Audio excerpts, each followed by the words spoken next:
Hello friends, வணக்கம். Welcome to ஆரம் creators. நம்ம வீட்டில் இன்றைக்கி எப்படி பன்னீர் பீஸா செய்யறது அப்படின்றத பார்க்கலாம். அதுக்கு வந்து ஃபஸ்ட் பீஸா சாஸ் ரெடி பண்ணிக்கலாம். அதுக்கு என்ன பண்ணலாம் அப்படின்னு பார்த்தீங்கன்னா, ஒரு 3 பெரிய தக்காளியை இந்த ஸ்கின் இருக்குது பார்த்திங்கன்னா, லைட்டாக கீறி விட்டு வேக வச்சுக்கோங்க. அப்போ தான் நம்ம தோல் உரிக்கிறதுக்கு ஈஸியாக இருக்கும். இது வேகிற டைமில் நம்ம வந்து பன்னீர் ரெடி பண்ணிக்கலாம். அதுக்கு வந்து நான் ஒரு 200 கிராம் அளவுக்கு பன்னீர் எடுத்துருக்கேன். இந்த பன்னீர் வந்து மசாலா போட போகிறோம். இப்போ நம்ம அதுக்கு வந்து 1 ஸ்பூன் போல் மிளகாய் தூள், உப்பு தேவையான அளவு, மிளகுத்தூள் நம்ம காரத்துக்கு ஏற்ற மாதிரி ஆட் பண்ணிக்கலாம், சீரகத்தூள், கரம் மசாலா, மல்லித்தூள், தயிர் ஒரு 3 ஸ்பூன் போல் தயிர் ஆட் பண்ணிக்கலாம். இப்போது இது எல்லாத்தையும் வந்து நல்லா மிக்ஸ் பண்ணி விட்டுக்கலாம். நம்ம ஃப்ளேவருக்கு ஒரு சிக்கன் மசாலா கூட வேணுன்னா நம்ம ஆட் பண்ணிக்கலாம். நான் வந்து சிக்கன் மசாலா ஆட் பண்ணல, நீங்கள் வேணால் ஆட் பண்ணிக்கோங்க. இப்போ வந்து தக்காளி ரெடி ஆகிடுச்சு. இப்போ வந்து இது தோல் உரிச்சிடலாம்.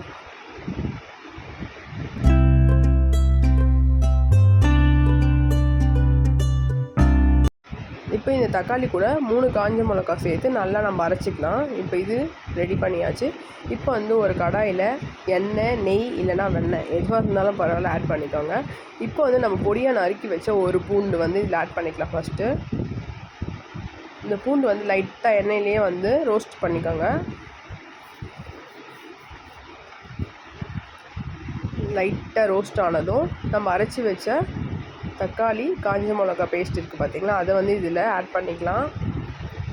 இப்போது ஃப்ளேம் வந்து மீடியமாக வச்சுட்டு நல்லா மிக்ஸ் பண்ணி விடுங்க. லைட்டாக கொதிக்கட்டும்.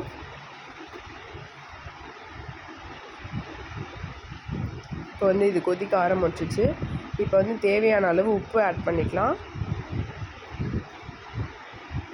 1 ஸ்பூன் போல் சர்க்கரை ஆட் பண்ணிக்கலாம்.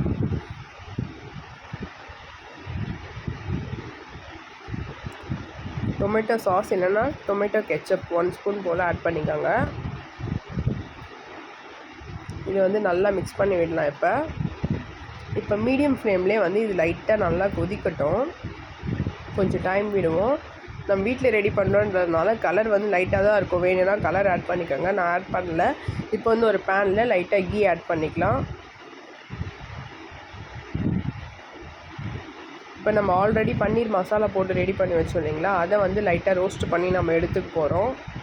ட்ரை ரோஸ்ட்டு பண்ணுறத விட இந்த மாதிரி கீயோ இல்லை பட்டரோ ஆட் பண்ணி ரோஸ்ட் பண்ணோம்னா நல்ல ஒரு ஃப்ளேவர் கிடைக்கும். ரொம்ப ரோஸ்ட் பண்ணணும்னு அவசியம் இல்லை. லைட்டாக கலர் மாறினதும் நம்ம ஆஃப் பண்ணிடலாம்.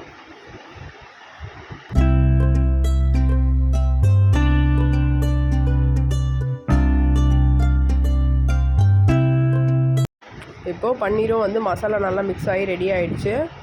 இப்போது நம்ம ரெடி பண்ணி வச்சுருக்க பீஸா சாஸும் ரெடி ஆகிடுச்சு. இப்போ நம்ம எப்படி பேக் பண்ணுறதுன்னு பார்க்கலாம். நான் வந்து இன்றைக்கி இந்த மிஷின் வச்சு தான் பேக் பண்ண போகிறேன். Electric tandoor machine. ஆல்ரெடி வந்து நம்ம எந்த மிஷினும் இல்லாமல் நார்மல் தவாலையோ இல்லை இட்லி பாத்திரத்துலையோ எப்படி பேக் பண்ணுறதுன்றது ஒரு வீடியோ போட்டிருக்கோம். அதை வந்து நான் டிஸ்கிரிப்ஷன் பாக்ஸில் லிங்க் சென்ட் பண்ணுறேன்.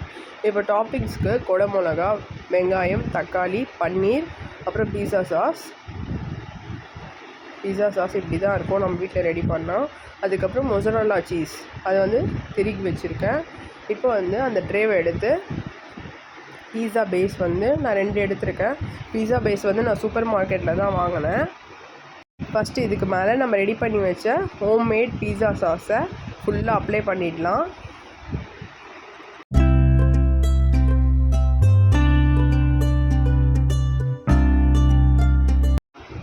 இப்போ சாஸ் அப்ளை பண்ணியாச்சு. நம்ம திருக்கி வச்ச மொசரல்லா சீஸை இது மேலே ஃபுல்லாக ஆட் பண்ணிக்கலாம். இப்போ நம்ம கட் பண்ணி வச்சுருக்க டாப்பிக்ஸை இது மேலே ஃபுல்லாக அடுக்கிக்கலாம். குடை மிளகா, வெங்காயம், தக்காளி, பன்னீர் இது எல்லாத்தையும் வந்து நம்ம இஷ்டம் போல், நம்ம வீட்டில் தான் செய்யணும், நம்ம இஷ்டம் போல் நம்ம ரெடி பண்ணிக்கலாம்.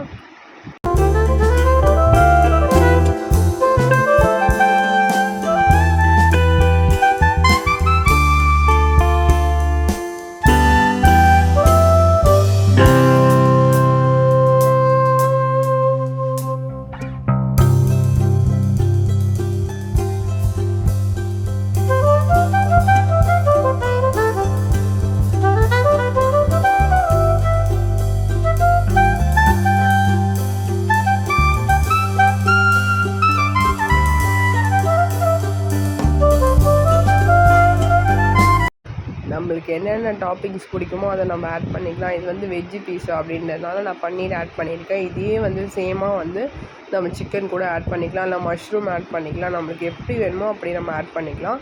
இப்போ வந்து இது ஃபுல்லாக அரேஞ்ச் பண்ணியாச்சு. இப்போ இதுக்கு மேலே மொசரல்லா சீஸை மறுபடியும் சீவி விட்டுக்கலாம். நம்மளுக்கு எவ்வளோ வேணுமோ அவ்வளோ சீஸ் வந்து நம்ம ஆட் பண்ணிக்கலாம்.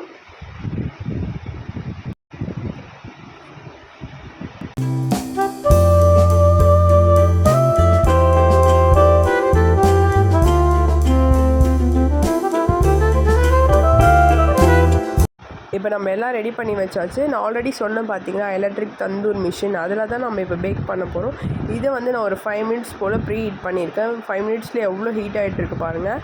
இப்போ நம்ம ரெடி பண்ணி வச்சுக்க ட்ரேவை இதுக்குள்ளே இன்சர்ட் பண்ணிக்கலாம்.